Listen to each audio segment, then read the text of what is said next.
Bob had strongly advised against this, telling Donnie that Donnie and his partner would never get the startup loan they needed to make it through the first year.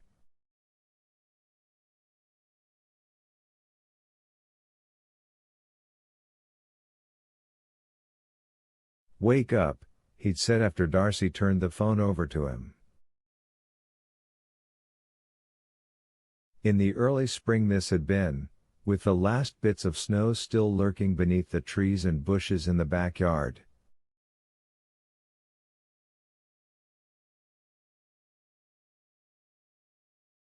"You're 24, Donnie, and so's your pal Ken. You two galoots can't even get collision insurance on your cars for another year, just straight liability.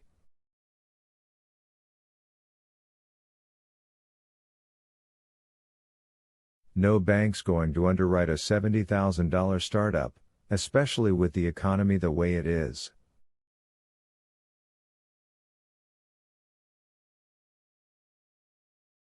But they had gotten the loan, and now had landed two big clients, both on the same day.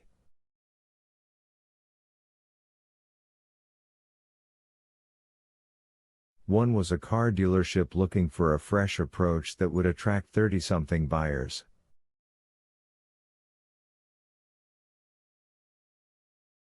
The other was the very bank that had issued Anderson Hayward their startup loan.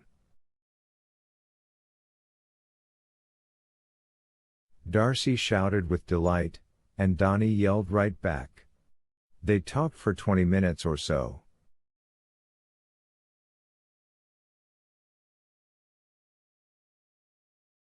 Once during the conversation they were interrupted by the double beep of an incoming call.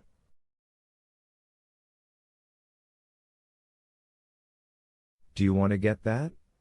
Donnie asked. "No, it's just your father. He's in Montpelier, looking at a collection of steel pennies. He'll call back before he turns in." "How's he doing?" "Fine," she thought. "Developing new interests." "Upright and sniff in the air," she said.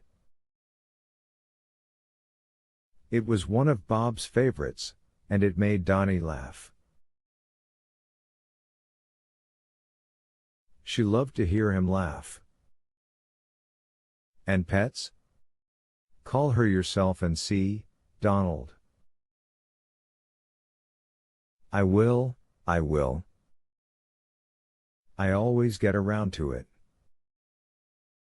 In the meantime, thumbnail me." "She's great. Full of wedding plans. You'd think it was next week instead of next June."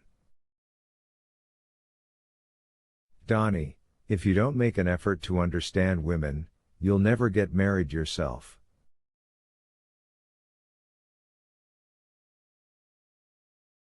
"I'm in no hurry, I'm having too much fun." "Just as long as you have fun carefully." "I'm very careful and very polite."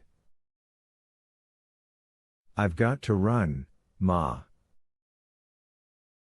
I'm meeting Ken for a drink in half an hour. We're going to start brainstorming this car thing."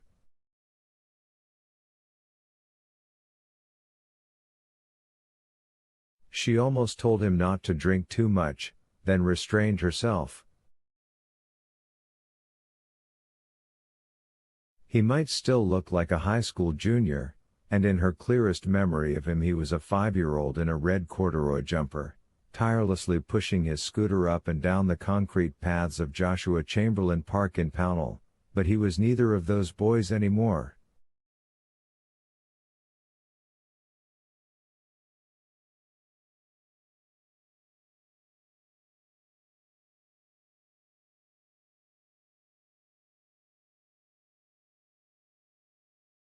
He was a young man, and also, as improbable as it seemed, a young entrepreneur beginning to make his way in the world.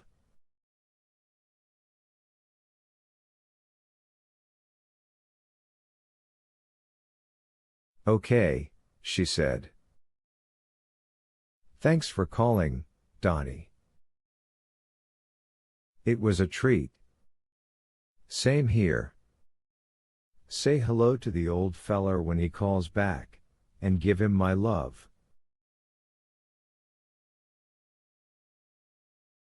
"I will."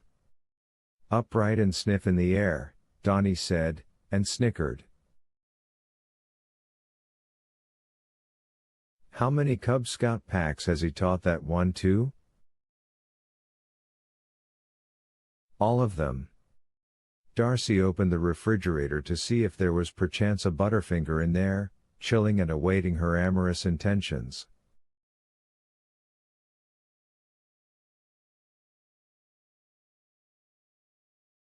"Nope. It's terrifying." "Love you, Mom." "Love you, too." She hung up, feeling good again. Smiling. But as she stood there, leaning against the counter, the smile faded.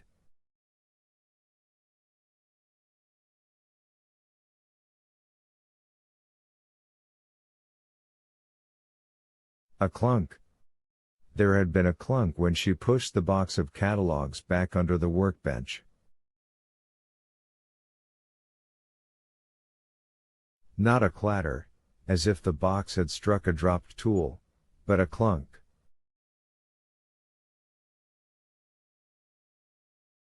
Sort of hollow sounding. "I don't care." Unfortunately, this was not true. The clunk felt like unfinished business.